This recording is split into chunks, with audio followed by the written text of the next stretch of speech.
नाज़रीन, रुपया पैसा में आपको खुशामदीद कहते हैं। हुकूमत वक्त जो होती है ना, उसके पास बहुत सारा कुशन होता है, बहुत सारी जगह होती है और बहुत से एडवांटेजेस होते हैं। अंग्रेज़ी में कहते हैं वांटेज पॉइंट या वेंटेज पॉइंट। हुकूमत के पास वो हायर ग्राउंड होता है जहाँ पर खड़े होकर वो तमाम लोगों को देख भी सकता है, निशाना भी लगा सकती है। उसके साथ साथ मामलात के अंदर उनके पास लचक भी बहुत ज़्यादा होती है, कौमी वसाइल भी उनके हाथ में होते हैं। इसके साथ साथ जो ताकतवर तबकात होते हैं उनका भी साथ होता है। ये फैक्ट एक मैं आपको बात बता रहा हूँ। यहाँ पर पीटीआई की गवर्नमेंट ने मास्टर स्ट्रोक खेला है। ये बजट जब प्रेजेंट हुआ तो तरीक़ाकार बड़ा खूबसूरत था। शौकत तरीन साहब को इस तरह से बताया गया था कि तमाम चीज़ें आपने अच्छी अच्छी मीठी मीठी मस्बत करनी है, आवाम का दिल फ़ौरन जीत लें, ताजिरों सनतकारों का दिल फ़ौरन जीत लें, और कहीं पर भी सख्ती, नए टैक्सेस का लगना या कोई पेनल्टी वगैरह इसका जिक्र नहीं होना चाहिए, है भी नहीं और होना भी नहीं चाहिए। तो ये एक बड़ी एक टेक्निकल पॉइंट स्कोरिंग थी। अब उसके बाद अपोजिशन चीखती रहे और जनाब रोती रहे, प्रेस कॉन्फ्रेंसें करती रहे, कोई फ़ायदा नहीं। जीडीपी ग्रोथ रेट पाकिस्तान का हमेशा से मुतनाज़ा रहा है। हम कभी भी सही बात नहीं करते, इसी वजह से पाकिस्तानियों का नाम दुनिया में ख़राब है। हमें गलत बयानी की वजह से जाना जाता है। अल्लाह माफ़ करे, कहना नहीं चाहिए, मैंने कानों को हाथ लगा लिया, लेकिन जो फैक्ट है, हम पर लोग भरोसा नहीं करते, हमारे पासपोर्ट की इज़्ज़त नहीं करते, हमारी शरीयत पर उंगली उठाते हैं। उसकी वजह बुनियादी तौर पर यही होती है कि हम लोग सच नहीं बोलते। हमें लगता है हम झूठ बोल के सारी चीज़ें चला देंगे, लेकिन झूठ के पाँव नहीं होते। Let's take a short break. Break के बाद वापस आएंगे, अपने प्रोग्राम का बाकायदा आगाज़ करेंगे। Let's take a short break.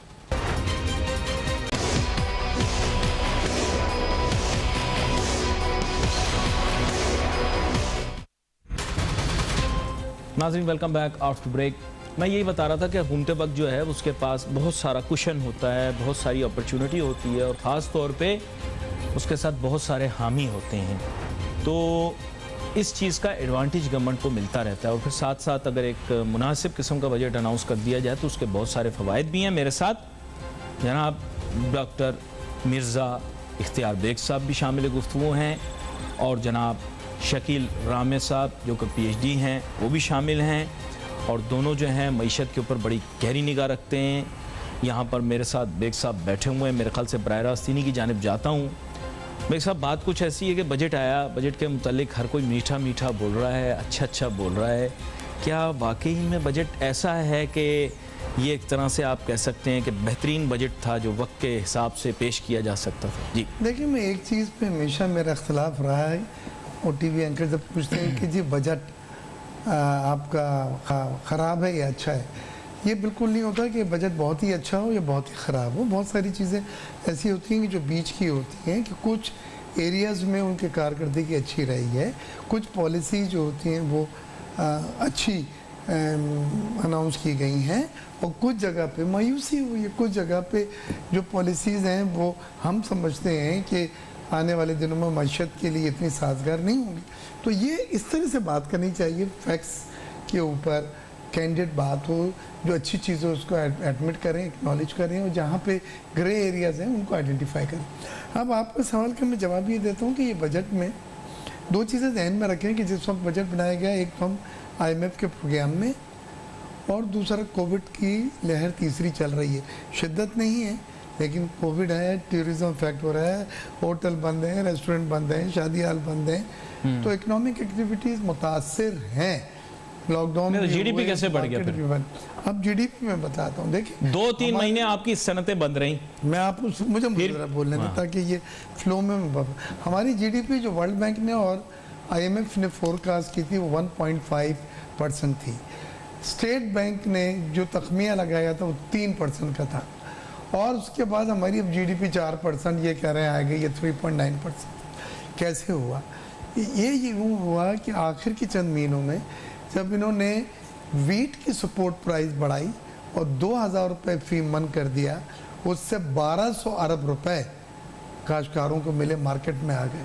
सिर्फ वीट की प्राइस को मिनिमम सपोर्ट प्राइस को बढ़ाने के लिए 2000 करने के लिए। उसके बाद जो रेमिटेंसेज आई वो 2.25 से 2.5 अरब पिछले 3-4 महीनों में 29 बिलियन डॉलर के रिकॉर्ड रेमिटेंसेज आई। वो पैसा भी चेंज करा के मार्केट में आए 4000 अरब रुपये। आरडीए के अकाउंट में, रोशन डिजिटल अकाउंट में भी कुछ 1.25 अरब डॉलर बैरून मुल्क पाकिस्तान में भी, ये सब पैसा पाकिस्तान में आया है और इससे हलचल हुई।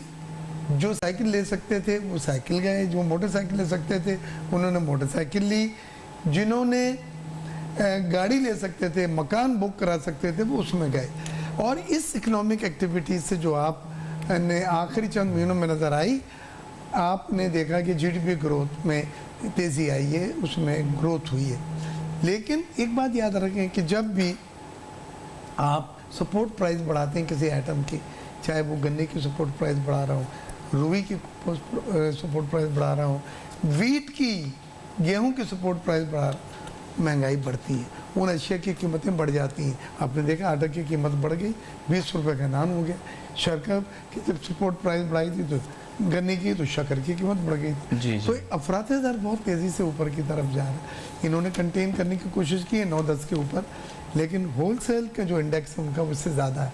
मुझे फिक्र है कि जब रिटेल पे आएगी तो अफरात दर बढ़ जाएगा। ये बड़ी खूबसूरत बात आपने की। मैं डॉक्टर शकील रामे साहब को भी गुफ्तगू में शामिल करना चाहूँगा। नाब रामे साहब, देखिएगा ये हर बंदा जो है वो इस बजट की बड़ी तारीफ़ें कर रहा है। ज़ाहिर बात है डाउन साइड इकनॉमिक्स की तो इन्होंने बताई, लेकिन बजट के मुतालिक ज़्यादातर लोगों ने तनकीद नहीं की। एक जायज़ा आप पेश करें कि बजट किस हद तक आम आदमी के लिए फ़ायदेमंद है। जी, जब हम बात करते हैं तो हमें बहुत सारी इसमें राहत नज़र आ रही है। मतलब एग्रीकल्चर को सब्सिडी दी है, यूथ प्रोग्राम पे इन्वेस्ट कर रहे हैं, इसके अलावा इन्होंने घर बनाने के लिए कर्जा देने की बात की है। फिर उन्होंने कहा जी हम कोई नया टैक्स नहीं लगा रहे इसमें, यानी कि बहुत सारी ऐसी चीज़ें हैं जिस पे ये बात कर रहे हैं। मगर दो जो फंडामेंटल चीज़ें हैं वो अभी तक हमारी डिस्कशन में नहीं आ पा रही। अब देखें जो कि एक तो इन्होंने जो बात किया कि हम पॉलिसी मेयर और एडमिनिस्ट्रेशन से हम टैक्स बढ़ाएंगे।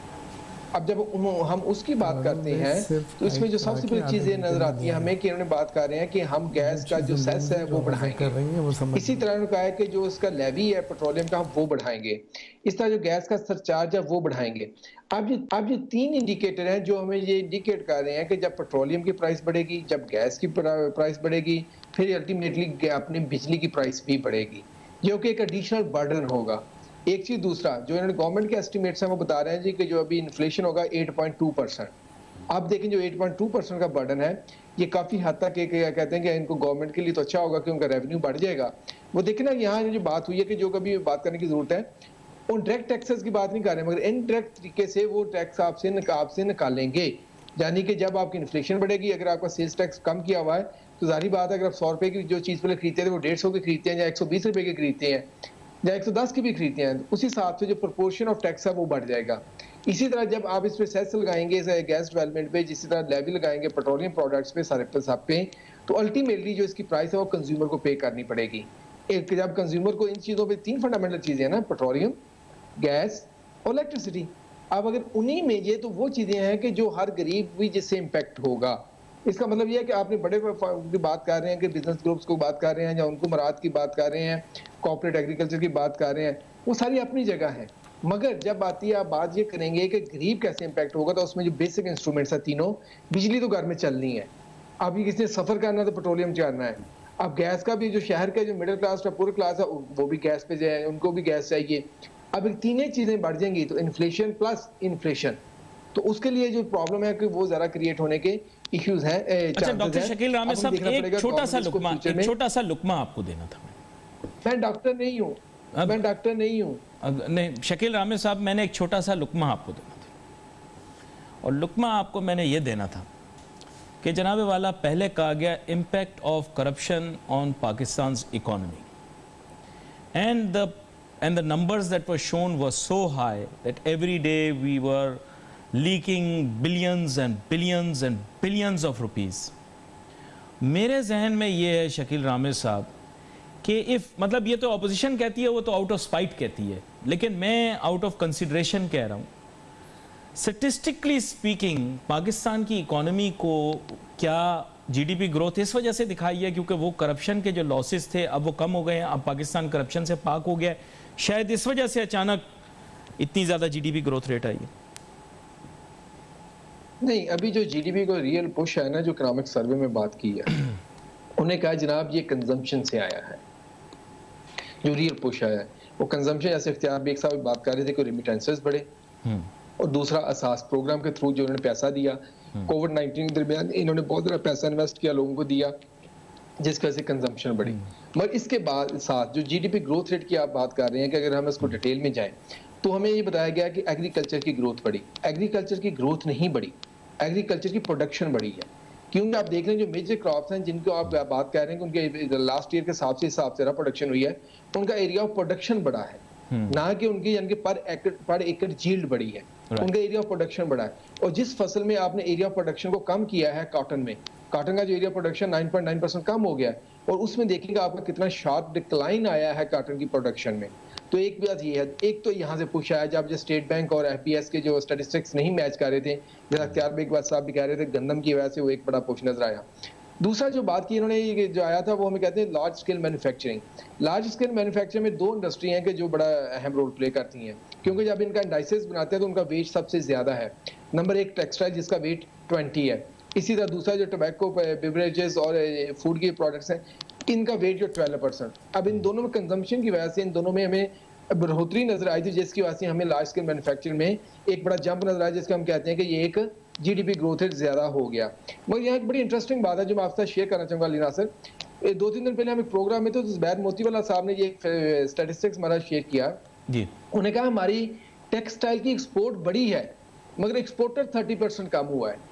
ये बड़ी अहम बात है कि यानी कि एक्सपोर्टर जो है, इसका मतलब है जो आपका छोटा एक्सपोर्टर था, स्मॉल इंडियन एंटरप्राइजेस थे, वो मार्केट से बाहर हुआ है, और बड़े एक्सपोर्टर जो है कि बड़ा मार्केट है वो अपनी चीज को कंसोलिडेट कर रहा है। ये हमारे लिए एक लम्हा फिक्रिया होना चाहिए, क्योंकि हम बात करते हैं कि किसी मुल्क की इकोनॉमी के लिए जो उसकी बैकबोन होती है कि वो उसकी स्मॉल मीडियम एंटरप्राइजेस होती हैं। जी जी जी, ये बड़ी अहम बात आपने की है शकील रामे साहब। यहाँ पर एक छोटी सी ब्रेक लेंगे, ब्रेक के बाद वापस आएंगे। फिर नाजरीन, अब हमने दोनों राय सुन ली, अब उसकी बुनियाद के ऊपर गुफ्तगू को मज़ेदार करके थोड़ा आगे बढ़ाएंगे, थोड़े आपको हक़ाइक़ बताएंगे। Let's take a short break.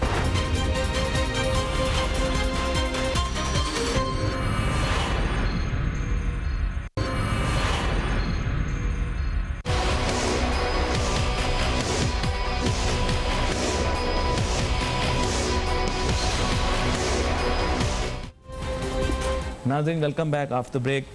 दोनों माहिरीन की हमने राय सुनी, बहुत ही अच्छी राय दोनों ने दी। अब एक मुख्तसरन मैं लुकमा भी दूंगा, ज़ाहिर बात है उसका सवाल भी बना दूंगा।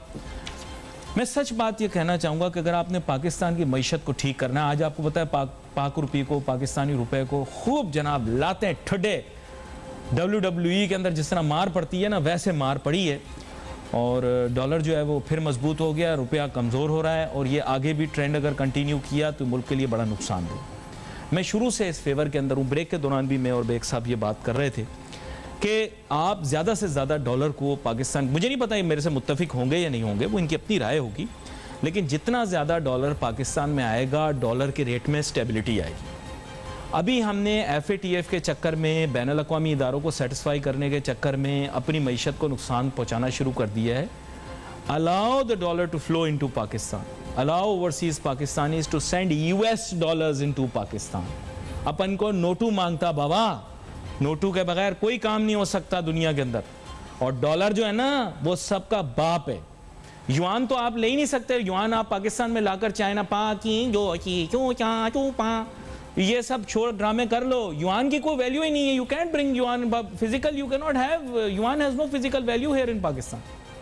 तो आप US डॉलर को पाकिस्तान आने दो, खुला खाता रखो, पाउंड भी आने दो, दिरहम भी आने दो, हर जगह पे एक्सेप्ट करो इंटरनेशनल करेंसी को, पाक रुपी स्ट्रांग हो जाएगा। अगर आप चाहते हो कि रोज आप रुपए को लाते ठुड्डे खाते हुए देखो, तो भाईजान मेरा दिल नहीं मानता कि WWE के रिंग के अंदर पाक रुपी जो है, कभी उसको आके हॉन्की टॉन्क मैन लात मार रहा है, कभी हल्क होगन उसको दाव लगा रहा है, कभी अंडरटेकर उसको जमीन में गाड़ रहा है। भाई हमको बर्दाश्त नहीं होता, आपकी इज्जत गैरत इसको बर्दाश्त कर सकती होगी। यकीन करो, डॉलर को पाकिस्तान आने दो, रुपया खुद ब खुद स्ट्रांग हो जाएगा। लेकिन आप सब लोग ज़्यादा शाणे हो, मैं तो बेवकूफ़ हूँ, इसलिए मैं इसके बारे में ज़्यादा बात नहीं करूँगा। मैं चाहूँगा मेरे माहिरीन इसके बारे में बताएं। 28 मई 1998, बेग साहब मैं आपको याद करा रहा हूँ, पाकिस्तान की कौम के साथ सबसे बड़ा जुल्म किया गया जब बम ब्लास्ट कर जाने के बाद। बम ब्लास्ट बहुत अच्छा था हमने किया बम ब्लास्ट, मैं उसके हक में नहीं हूँ, लेकिन क्योंकि कौम ने कर दिया तो अब उसको मानना पड़ेगा। लेकिन बात यह है कि बम ब्लास्ट के बाद हमने क्या किया, डॉलर मुजम्मिद कर लिए और मुल्क की मईशत को बर्बाद कर दिया। जो इंडिया और इजराइल की साजिश थी वो कामयाब हो गई। पाकिस्तानियों का सरमाया मुंजमद होने की वजह से फ्लाइट ऑफ कैपिटल हो गया। इसके मुतालिक मुख्तसर सा बताइए। जी, मैं डायरेक्ट टू द पॉइंट बात करूँगा। करें। दो चीज़ें ऐसी हमारे मुल्क के साथ हुई जिनको कभी हम माफ़ नहीं थे और जिन्होंने हमारे मुल्क को पीछे धकेल दिया। एक नेशनलाइजेशन, बिल्कुल सही बोल रहे हैं, और दूसरी ये जो एटॉमिक एक्सप्लोजन के बाद freezing of foreign currency account था। हमारे जो फॉरेन करेंसी अकाउंट को फ्रीज कर दिया गया, तमाम डॉलर मुंजमद हो गए और फिर बाद में उसकी जगह रुपया दिया गया। वो दिन और आज का दिन बैरूनी इन्वेस्टर्स, बैरूनी पाकिस्तानियों का कॉन्फिडेंस पाकिस्तान में दोबारा नहीं बन सका। सही कह रहा हूँ? सही कह रहे हैं। अच्छा, अब वक्त के साथ साथ इन्होंने आरडी अकाउंट खोले हैं, अब इन्होंने फॉरेन करेंसी में किसी हद तक प्रोटेक्शन दी है, लेकिन एफटीए के कवानीन इतने सख्त हैं कि any sum you can not bring to Pakistan, उसमें लिमिटेशन है, इससे ज़्यादा ला नहीं सकते। उसके सोर्स ऑफ फंड्स बदलाना पड़ता है, फिर किस मकसद के लिए आए हैं वो बतलाना पड़ता है। अब टाइम चेंज हो गया है, पहले तो जो चाहे आप बाहर से जितना पैसे ला सकते हैं, लेकिन मैं आपसे 100% एग्री करूँगा कि पाकिस्तानी रुपए की रकम मुस्तहकम रखने के लिए, मजबूत रखने के लिए हमें अपने डॉलर रिजर्व्स को बढ़ाना होगा। डॉलर रिजर्व मतलब कि ज़खायर 3 जगह से बढ़ते हैं। पहली एक्सपोर्ट, जो हमारी 25 बिलियन डॉलर से बढ़ के नहीं दे रही। दूसरी रिमिटेंसेस, इसमें अल्लाह ताला का करम है कि 29 बिलियन डॉलर तक होंगी। तीसरी सरमायाकारी, बैरूनी सरमायाकारी। कोविड की वजह से और जो हालात हैं, सरमायाकारी भी इतनी नहीं हुई है, 1.5 बिलियन की टोटल हुई है इस पूरे साल में। तो फिर चौथी चीज़ पे जाना पड़ता है जो बहुत तकलीफ दह है, और वो है बाहर के बैरूनी कर्जे। तो अगर आप ये 3 चीज़ों में डॉलर अपने ज़खायर नहीं बढ़ा पाते, तो फिर चौथी चीज़ में आपको डॉलर में कर्जे लेके अपने बैलेंस ऑफ पेमेंट को, अपने कर्ज़ों की अदायगियों को भी करना पड़ता है। लेकिन ये बात से मैं आपसे बिल्कुल मुत्तफिक हूँ कि जितने डॉलर रिजर्व्स होंगे हमारे पास, उतना रुपीज़ मुस्तहकम होगा। अभी जो पाक रुपीज़ मुस्तहकम हो रहा था, आपने देखा कि 168 रुपये डॉलर के कम होके, यानी मजबूत होके 152 पे आ गया था। अब दोबारा 156 पर आया, 56 पे आ गया।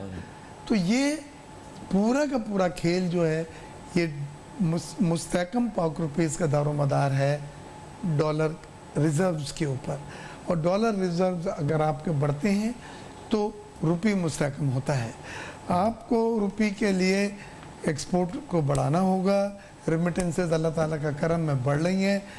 फॉरेन डायरेक्ट इन्वेस्टमेंट, जो बैरूनी सरमाकारी जिसको आप कहते हैं, उसको भी इनकरेज करना होगा।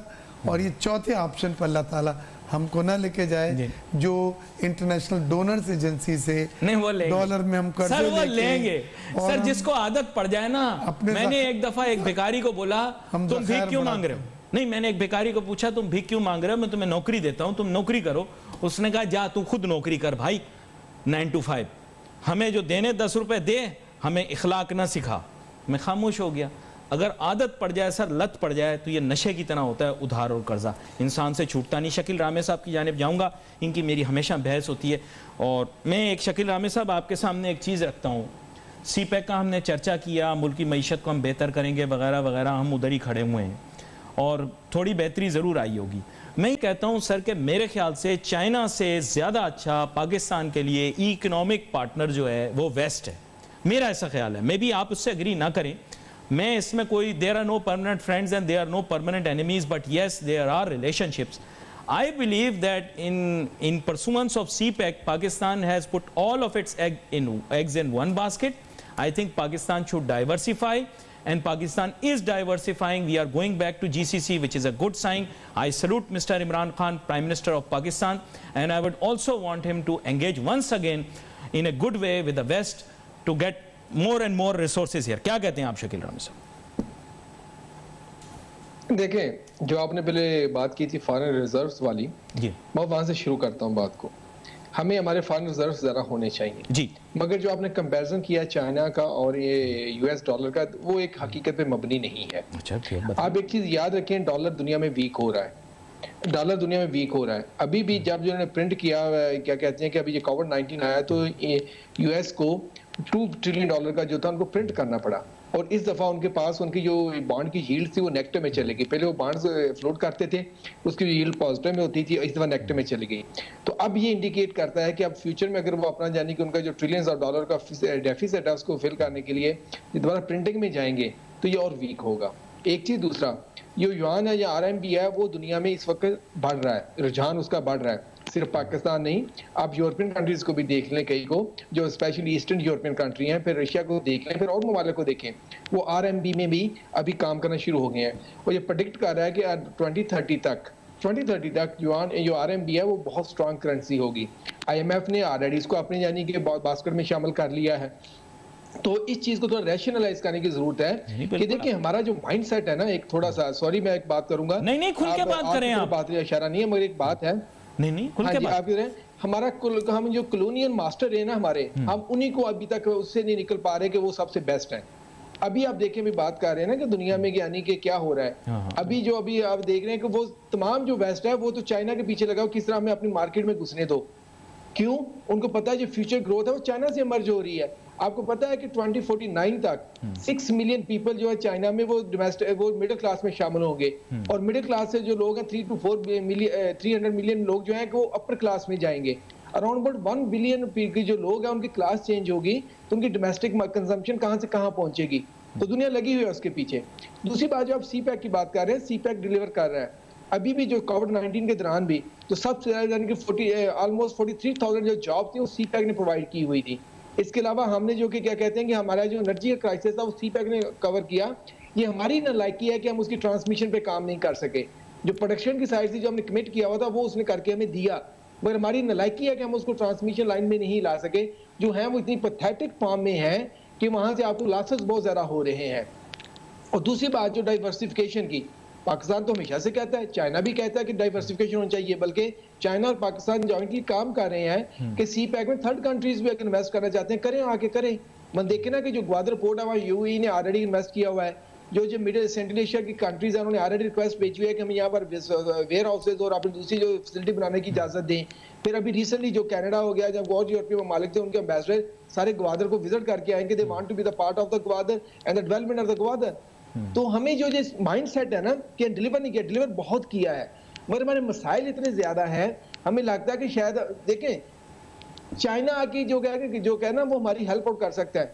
अपने हालात हमने खुद बदलने हैं, हमें मेहनत करने की जरूरत है। जिस तरह आपने वो बैगर की जो मिसाल दी थी कि जनाब वो कहता 10 रुपए तो 12 ना सिखाओ मुझे, हमारे साथ भी ये वाकया तन हमारे साथ हो चुका है। हमें मुफ्त के खाने की आदत पड़ चुकी है। अगर कोई हमें पैसे दे कहता काम करो फिर पैसे मिलेंगे, हम उसको बुरा भला कहना शुरू कर देते हैं। सही बात, आपको पर्सनल एक्सपीरियंस है, आपको बैगर ने कहा भाई साहब निकलो यहाँ। नहीं, मैं आपके साथ, मसला ये है कि चाइना जो है कि वो नहीं आप बिल्कुल खुल के सही बात करें अपने मिजाज से। देखें, कॉन्सेप्ट्स और डिस्कोर्स इस मुल्क के अंदर बहुत ज्यादा जरूरी है। अगर हम कोई पॉइंट बोलें तो उसको काउंटर करना बहुत जरूरी है, और उसके लिए फैक्ट्स मैं हमेशा इसी वजह से आपसे पूछता हूं कि बताएं पेशरफ, क्योंकि मेन इशू ये होता है कि अवाम में जब फ्रस्ट्रेशन फैलती है तो लोग सवाल नहीं पूछते, क्योंकि लोग डरते हैं कि शायद सीपैक इस्टेब्लिशमेंट है। मैं एक वजाहत से बता दूं कि सीपैक इस्टेब्लिशमेंट नहीं है। मैं आपको यह भी क्लियर कट बता दूं कि पाकिस्तान ने डाइवर्सिफाई करने की कोशिश की है, इसीलिए जो हमारे फाजिल क़यादत है उसने सबसे पहला दौरा जो है वो यूके का किया था। एक छोटी सी ब्रेक लेते हैं, फिर उसके बाद आगे चलेंगे। कुछ बातें आप ही होती हैं, हम आपको बताते हैं। Let's take short break.